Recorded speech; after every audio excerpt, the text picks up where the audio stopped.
Welcome friends. Today I am going to discuss the 24th and 25 March May current affairs or daily current affairs. So we are going to see the first current affairs. So the Lok Sabha में पारित किया गया खनिज कानून संशोधन विधेयक, जो कि अभी लेटेस्ट जो कि कानून जो रिफॉर्म्स किए गए हैं, जिसमें कि जो हमारा कोयला है, जिसके में कोयले को पहले क्या होता था कि जो जितनी भी गवर्नमेंट अथॉरिटीज़ या गवर्नमेंट पीएसयू थी, जैसे कोल इंडिया लिमिटेड थी, वही कोयला को एक्सेस कर पाते थे, या कोयला को खनिज से निकालना या जो भी करना। तो ये सब कोल इंडिया के हाथ में ही था। लेकिन जब से ये न्यू रिफॉर्म्स आए हैं, जो कि हमारे एफएम फाइनेंस मिनिस्टर ने जो न्यू रिफॉर्म्स निकाले हैं, उसके द्वारा हम क्या कर सकते हैं कि जो प्राइवेट कंपनियां का इन्वॉल्वमेंट होगा कोयले के खनन में। तो ये भी हम यहाँ देख सकते हैं कि ये हमारा लोकसभा में पारित किया गया खनिज कानून संशोधन विधेयक, जो कि खनिज कानून संशोधन विधेयक के संसदीय कार्य मंत्री, जो मंत्री प्रहलाद जोशी ने विमर्श पारित करने के लिए स्थानांतरित किया था। तो विधेयक खान और खनिज विकास और विनिमय अधिनियम 1957 से संशोधन और कोयला खान विशेष प्रावधान अधिनियम 2015 में संशोधन करना चाहता है। अगर हम दूसरी न्यूज़ देखें तो TPPL ने किया ABP में 10% इक्विटी का अधिग्रहण। तो जो टाटा पावर की शाखा Tata power international PT limited है, TPIPL के नाम से भी जानी जाती है, जिसमें से उन्होंने 10% का स्टेक्स जो वाइक में उन्हें खरीदे हैं, जिसमें से उनका 1.13 करोड़ रुपये में अंतर्राष्ट्रीय वित्त निगम IFC से, जो कि नीदरलैंड में 10% हिस्सेदारी का अधिग्रहण किया है। अगर हम तीसरी हेडलाइंस या करंट अफेयर्स की न्यूज़ देखें तो B2B फर्मों को केवल भीम ऐप उपयोग करने से मिली छूट। तो पहले क्या होता था, जो कि B2B फर्म्स थे, जिन्होंने भीम ऐप का यूज करके ही उनके ट्रांजेक्शन करने के लिए उन्हें बाध्य रहना पड़ता था। तो जब से अब वित्त मंत्रालय ने 50 करोड़ रुपये से अधिक के कारोबार वाली कंपनियों को छूट दी है कि वो B2B लेन देन में शामिल होने वाली कंपनियों को केवल भीम ऐप जैसे इलेक्ट्रॉनिक माध्यमों से स्वीकार करने के लिए आवश्यकता से छूट दी है। यह स्पष्ट किया गया है कि अधिनियम की धारा 26(9) SU के प्रावधान केवल B2B लेन देन यानी खुदरा ग्राहक उपभोक्ता के साथ कोई लेन देन नहीं वाले किसी निर्दिष्ट व्यक्ति पर लागू नहीं होंगे। अगर हम देखें कि फ्रैंकलिन टेम्पल्टन के साथ काम करेगा कोटक महिंद्रा, तो हम अगर देखें कि फ्रैंकलिन टेम्पल्टन की जो इंडियन एसेट्स मैनेजमेंट कंपनी है, जो कोटक महिंद्रा के साथ काम करने की नियुक्ति दी गई है। यह ट्रस्टियों को उन 6 प्रभावित योजनाओं के पोर्टफोलियो मुद्रीकरण में सहायता करेगा। यह नियुक्ति ट्रस्टियों को जल्द से जल्द संभव समय पर परिसंपत्तियों को मुद्रीकृत करने की क्षमता प्रदान करेगी। अगर हम CNS के डिज़ाइन के बारे में देखें तो CNS ने डिज़ाइन किया आरामदायक फेस मास्क। तो CNS क्या है, तो centre for nano and soft matter sciences Bangalore के शोधकर्ता की एक टीम ने फेस मास्क का एक कप के आकार का डिज़ाइन विकसित किया है, जो बोलते समय मुंह के सामने पर्याप्त जगह बनाने में मदद करता है। इस बड़े पैमाने पर उत्पादन के लिए बेंगलोर की कंपनी को हस्तांतरित किया गया है। इस स्नग फिट मास्क में वॉक विरूपण नहीं होता, चश्मे पर कोई फॉगिंग नहीं होती, यह वास्तव में चारों ओर अच्छी तरह से पैक होता है।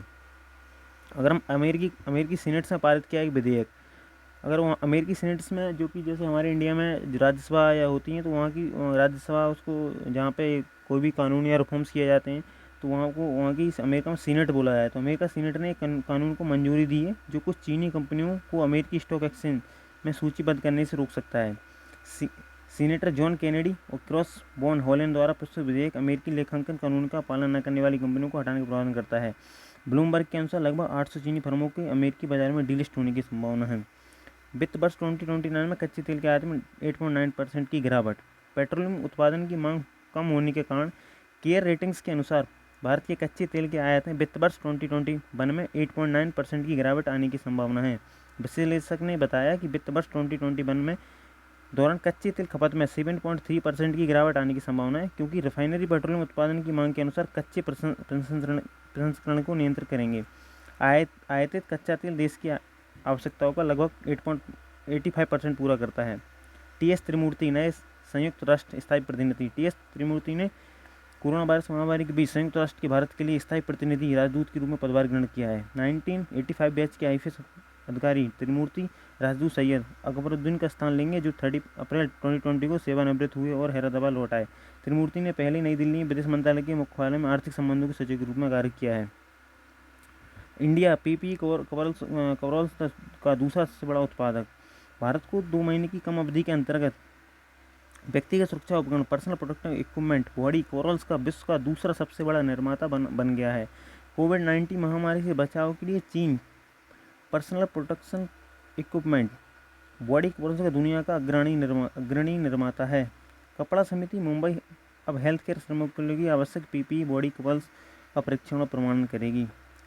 राष्ट्रमंडल दिवस 24 मई। राष्ट्रमंडल दिवस हर वर्ष 24 मई को मनाया जाता है। यह दिन उस सभी देशों द्वारा मनाया जाता है जो कभी ब्रिटिश साम्राज्यकाल के शासन काल में थे। राष्ट्रमंडल दिवस रानी विक्टोरिया की जन्मतिथि पर मनाया जाता है, जिनका जन्म 24 मई 1819 को हुआ था। इस दिवस से पहले 1916 के बाद महारानी विक्टोरिया के जन्म के उत्सव के रूप में एम्पायर डे के रूप में नामित किया गया था।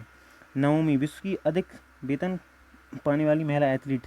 जापानी टेनिस स्टार नाओमी ओसाका विश्व की सबसे अधिक वेतन पाने वाली महिला एथलीट बन गई हैं।